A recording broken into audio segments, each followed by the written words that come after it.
भारत दुनिया की चौथी सबसे बड़ी इकोनॉमी बन गया है। शनिवार को अपने सूरब्रिज वाले पीएम साहब की अध्यक्षता में हुई बैठक के बाद नीति आयोग के सीईओ BVR सुब्रमण्यम ने ऐलान किया है कि भारत जापान को पछाड़ के दुनिया की चौथी सबसे बड़ी इकोनॉमी वाला देश बन गया है। लेकिन जिस तरह से गोदी मीडिया और IT सेल चौथी इकोनॉमी वाले ढोल को जोर जोर से पीटना शुरू कर चुका है, तो ऐसा लग रहा है कि बहुत कुछ बड़ा हो गया है। लेकिन सच्चाई सवालों के घेरे में है। सवाल न सिर्फ एक कड़वा सच है, बल्कि देश की आर्थिक स्थिति को छिपाए जाने की गहरी साजिश भी है। चौथी इकोनॉमी बनने के बाद क्या सच में देश के हालात सुधरे हैं? क्या सच में देश आर्थिक रूप से बहुत तेजी से आगे जा रहा है? ये सब कुछ मैं आपको अपनी इस रिपोर्ट में बताऊंगी।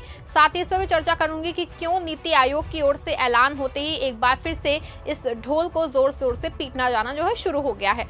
नमस्कार, आप देखना शुरू कर चुके हैं 4 PM और मैं हूं आपके साथ सिमरन। दोस्तों, नीति आयोग की बैठक शनिवार को PM नरेंद्र मोदी अध्यक्षता में हुई थी। इसके बाद नीति आयोग के CEO ने भारत को दुनिया की चौथी सबसे बड़ी इकोनॉमी बनने का ऐलान कर दिया।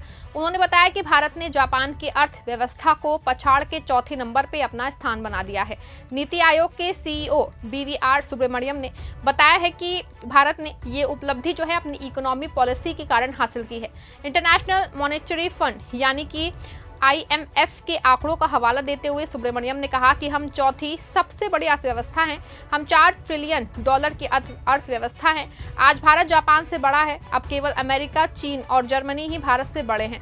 नीति आयोग के CEO ने यह भी कहा कि अगर हम अपनी योजना और सोच विचार पे टिके रहें तो 2.5 से 3 साल में हम तीसरी सबसे बड़ी अर्थव्यवस्था बन जाएंगे। सुनिए नीति आयोग के CEO का बयान। Documents at their level, and this is already visible in the growth of India. We are the 4th largest economy as I speak. We are a $4 trillion economy as I speak, and this is not my data, this is IMF data. India today is larger than Japan. So it's only the United States, China and Germany which are larger, and if we stick to what is being planned, what is being thought through, it's a matter of another 2.5 to 3 years we would become the 3rd largest economy. सुना आपने, नीति के आयोग के CEO का कहना है कि भारत चौथी सबसे बड़ी इकोनॉमी बन गया है। लेकिन सवाल नीति आयोग के CEO के बयान के बाद शुरू होता है कि क्या सच में भारत को चौथी बड़ी इकोनॉमी बनने के बाद क्या कुछ मिला है?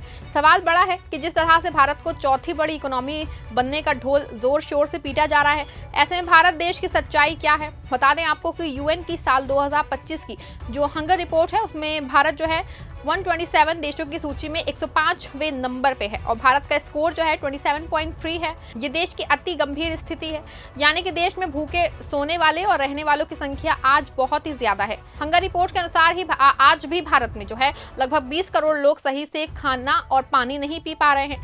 हंगर रिपोर्ट के अनुसार जो है आज भी देश में हर साल 7,000 से 19,000 लोग भूख से मर जाते हैं, यानी कि हर 5 से 13 मिनट के अंदर कोई ना कोई मौत भूख से हो जाती है।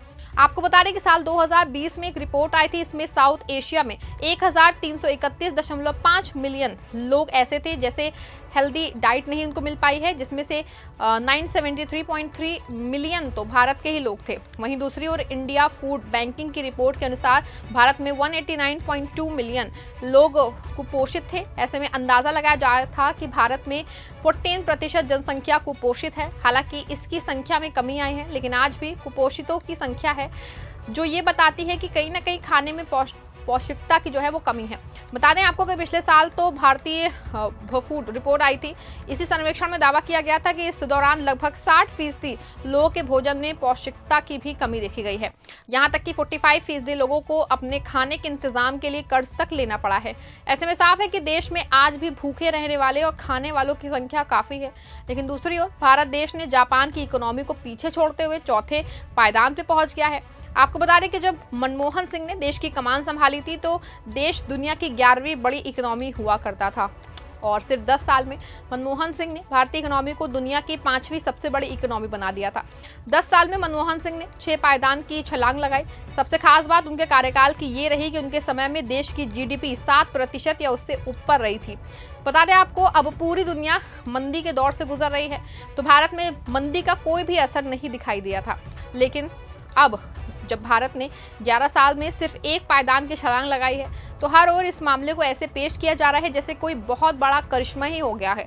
लेकिन सच ये है कि भारत की इकोनॉमी जरूर 4 ट्रिलियन हुई है, लेकिन आज भी समस्या जस की तस बनी हुई है। एक और जहां देश के टॉप इकोनॉमी वाले देशों के प्रति व्यक्ति आय जो है भारत के प्रति व्यक्ति आय से बहुत ज्यादा है, तो वहीं भारत और टॉप इकोनॉमी वाले देशों के लोगों को जीवन स्तर भी यहाँ से बहुत बेहतर है। बता दें आपको कि जिस जापान को हमने इकोनॉमी के मामले में पीछे छोड़ा है, वो उस देश के लोगों की प्रति व्यक्ति आय लगभग 29 लाख रुपए सालाना है। कहने का मतलब ये है कि जापान का कमजोर से कमजोर आदमी भी लगभग 29 लाख रुपए सालाना कमाता है। वहीं अगर अपने देश की बात की जाए तो भारत की प्रति व्यक्ति आमदनी है 2.45 लाख रुपए, यानी कि यहाँ का सबसे गरीब आदमी आज भी सिर्फ 2.5 साल रुपए के आसपास ही जो है वो सालाना कमा पा रहा है। अगर दुनिया के सबसे बड़ी इकोनॉमी वाले देश अमेरिका की बात की जाए तो यहाँ प्रति व्यक्ति की जो आय है सालाना करीब 76 लाख रुपए है। वहीं दुनिया की दूसरी बड़ी इकोनॉमी के रूप में चीन है, जिसकी प्रति व्यक्ति आय लगभग 12 लाख रुपए के आसपास है। इसके अलावा भारत अगले 3 सालों में जिस जर्मनी को पीछे छोड़ने की बात कर रहा है, वहां के प्रति व्यक्ति की जो आय है लगभग 48 लाख रुपए सालाना है। ऐसे में साफ है कि दुनिया के जो बड़ी इकोनॉमी के देश हैं उनके पास सबसे यहाँ जो प्रति व्यक्ति का आय है भारत के 6 गुना से लेकर के 20 गुना तक ज्यादा है। बता दें आपको कि आज भी भारत प्रति व्यक्ति आय के मामले में 195 देशों में 142 नंबर पे है। ऐसे में साफ है कि भले देश की इकोनॉमी चौथे नंबर पे पहुंच गई है, लेकिन आज भी देश की हालत में बड़ा सुधार तो हुआ नहीं है।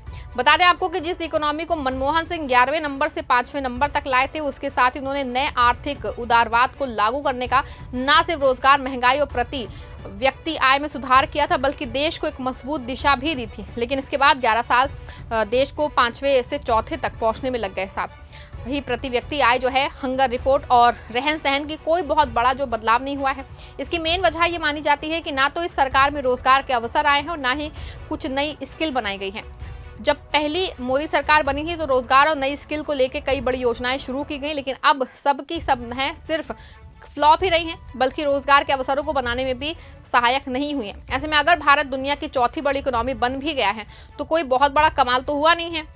लेकिन जैसे ही इसका ऐलान नीति आयोग के सीईओ ने किया, कुछ इस तरह से मोदी मीडिया और तमाम आईटी सेल के लोग इस तरह लग गए हैं जैसे कि कोई बहुत बड़ा काम ही हो गया है। लेकिन सच ये है कि सिर्फ मोदी सरकार को सिर्फ एक पायदान वो ऊपर जाने में 11 साल से ज़्यादा का वक्त लग गया है और इसका महिमा मंडन भी अजब ही है। जबकि देश 11वें से 5वें तक पहुंच गया, लेकिन शायद ही कभी इतना ढोल पीटा गया हो। आपको क्या लगता है कि क्या सच में भारत ने चौथी बड़ी इकोनॉमी बन के देश के लोगों के लिए बहुत कुछ बड़ा कर दिया है? क्या चौथी इकोनॉमी बनने से देश की हंगर रिपोर्ट सुधर गई है? क्या देश के में प्रति व्यक्ति आय में इजाफा हो गया है? क्या देश के प्रति व्यक्ति आय और हंगर रिपोर्ट में सुधार नहीं होना चाहिए? आपकी जो भी राय कमेंट में जरूर लिखिएगा। खबर को लाइक और शेयर जरूर करिएगा।